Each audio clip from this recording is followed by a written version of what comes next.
مفتی اعظم پاکستان رحمۃ اللہ تعالی علیہ جمعیت علماء پاکستان کے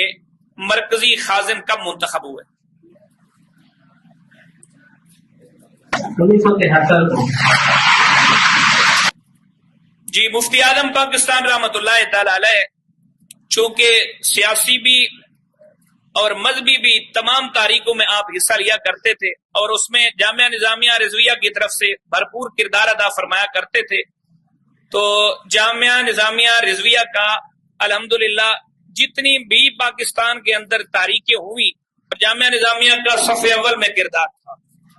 تو جمعیت علماء پاکستان میں بھی مفتی اعظم پاکستان رحمۃ اللہ تعالی علیہ کا خصوصی کردار رہا ہے، اور اکابرین کے حکم پہ ہی مفتی اعظم پاکستان رحمۃ اللہ تعالی علیہ کو 1973 یعنی 30 ستمبر 1973 کو مرکزی خازن کا انتخاب ہوا۔ آپ کا ان کا جواب بالکل درست ہے۔